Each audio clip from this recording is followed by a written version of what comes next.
মালদা, মুর্শিদাবাদ এবং দুই দিনাজপুরে প্রশাসনিক বৈঠক। মুখ্যমন্ত্রী শুভেন্দু অধিকারীর এই চারটি জেলাকে নিয়েই মুখ্যমন্ত্রীর প্রশাসনিক বৈঠক মালদায়। বৈঠক করছেন, ইতিমধ্যেই বৈঠকে যোগ দিয়েছেন প্রশাসনিক আধিকারিক থেকে শুরু করে জনপ্রতিনিধিরা। তৃণমূলের বিধায়করাও সেখানে গিয়েছেন।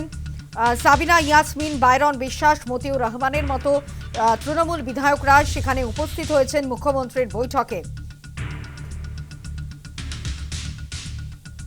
সুজাপুরের তৃণমূল বিধায়ক সাবিনা ইয়াসমিন, তিনিও এই বৈঠকে যোগ দিয়েছেন। কি বলেছেন শোনাবো। সবাইকে ডেকেছেন সিএম, এবং উনি মালদার মাটিতে সিএম হিসাবে প্রথম পদার্পণ করেছেন। আমরা আন্তরিকভাবে সাধুবাদ জানাই এবং ওয়েলকাম করছি। আমরা চাই মালদার উন্নয়ন চাই, ওনার কাছে এক্সপেক্ট করব যে আমরা ওরা না করে দিয়ে উনি সবাইকে নিয়ে চলুক, আমরাও সহযোগিতা করব এবং উনি সহযোগিতার মালদার উন্নয়নের জন্য সহযোগিতার হাত বাড়িয়ে দেবেন, এটাই আমরা কামনা করি। কালকে কল্যাণ ব্যানার্জি অভিষেক বন্দ্যোপাধ্যায়ের সঙ্গে বিস্ফোরক করলেন, আপনি তো এগুলো নিয়ে আমার কোনো মন্তব্য আপনার কোনো বক্তব্য, আপনারা কি মানে অভিষেক বন্দ্যোপাধ্যায় এগুলো নিয়ে আমার কোনো মন্তব্য নাই। আজকে প্রশাসনিক মিটিংয়ে আমরা এসেছি, অনারেবল সিএম আমাদেরকে ডেকেছেন, আমরা এসেছি। তো আমরা নিজস্ব এরিয়ার ব্যাপার, আমাদের জেলায় আসছে, আমরা এমএলএ, আমাদের সিএম আসছেন, এটা তো আলোচনার কোনো বিষয় নেই। নিজস্ব এরিয়ার ব্যাপার, আমাদের জেলায় আসছে, আমরা এমএলএ, আমাদের সিএম আসছেন, এটা তো আলোচনার কোনো বিষয় নেই। যে রাজ্যের সিএম তো সেই এরিয়ার প্রশাসনিক বৈঠকে বিরোধীদের ডাকতেন, এটা ওনার ব্যাপার, এটা চলে গেছে। আজকের যেটা ঘটনা, আজকের ঘটনা আমি এর জন্য প্রথমেই বলেছি, যেটা আমি সাধুবাদ জানাচ্ছি, এটা হওয়া উচিত। প্রত্যেক পাবলিক রিপ্রেজেন্টেটিভ যেন একটা বলার জায়গা পায়, স্পেস থাকে, এটা হওয়া উচিত। তাহলে এতদিন তাহলে ভুল সিদ্ধান্ত, এটা আমি ভুল ঠিক আমি জাজ করতে আসিনি, আমার ওপিনিয়ন যে উনি আজকে আমাদেরকে ডেকেছেন, এটাকে আমি সাধুবাদ জানাচ্ছি। সাগরদিঘি তৃণমূল বিধায়ক বাইরন বিশ্বাস, তিনিও এই বৈঠকে যোগ দিয়েছেন। কি বলেছেন শোনাবো। দাদা কি বলবেন আজকে?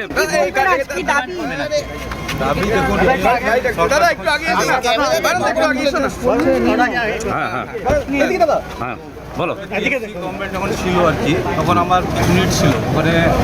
আমি দিদিকে মানে এক্স সিএম ম্যাডামকে আমার বলার ছিল, অভিষেকটাকে বলেছিলাম যে আমার মাদার চাইল্ড হাব লাগবে, স্টেডিয়াম লাগবে, ফায়ার স্টেশন লাগবে, যেগুলো ব্যাপার আছে এগুলো নিয়ে প্রশাসন মিটিংয়ে আমি কথা বলবো, এইগুলো যাতে আমার বিধানসভায় উন্নয়ন হয় আর কি বলছি।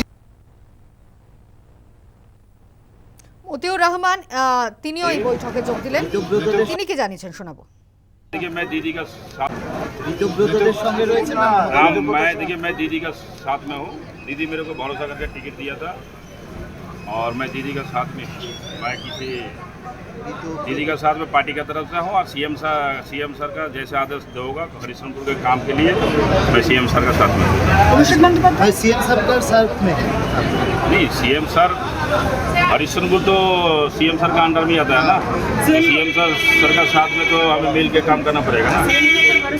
बिल्कुल भरोसा है, हरिश्चंद्रपुर भी सीएम सर का अंडर में आता है।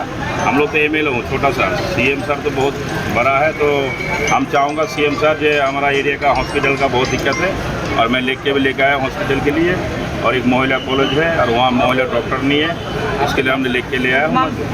सीएम सर से बात करेंगे आज? बंदोपाध्याय आपका लीडर है, अभिषेक बंदोपाध्याय नहीं, हमारे लिए तो अभी तक तो दोनों ही। अब जब पार्टी जो डिसीजन करेगा तो पार्टी के साथ में हमारे लिए दोनों ही। আম জনতা উন্নয়ন পার্টির চেয়ারম্যান হুমায়ুন কবির, তিনিও কিন্তু এই বৈঠকে যোগ দিয়েছিলেন।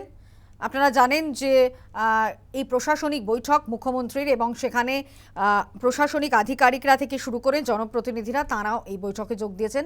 হুমায়ুন কবির কি জানিয়েছেন শোনাবো। 4 বছরের মাথায় যারা সরকার গঠিত হয় বা হেরে যায়, তারপরে মমতা বন্দ্যোপাধ্যায় 2011 20 মে সরকারের মুখ্যমন্ত্রী হিসেবে শপথ নেওয়ার পর মুর্শিদাবাদ সেইভাবে সেই নজরে দেখেনি। আজকে মুখ্যমন্ত্রীর কাছে যেহেতু সুযোগ পেয়েছি বলবো এবং লিখিতভাবে নিয়ে এসেছি, একটা নদিয়া মুর্শিদাবাদের ঐতিহাসিক চিনি मिल ছিল যেটা रामनगर पलासी सुगर मिल সেটাও बंद। ये तो बाहर में नहीं रुकना चाहिए, इनको अंदर घुसाना चाहिए। वो जो किया आम आदमी को साथ जो किया, वो जो पार्टी को विरोध भी किया, आम जनता को विरोध भी किया, लूटा। ये लूटने का लोगों को तो बाहर नहीं रखना चाहते, इनको अंदर में घुसाना चाहते। टीएमसी खत्म होने वाला है, इसके लिए रिस्पॉन्स आपको क्या लगता है? এখনো কাজ করিতে রয়েছে।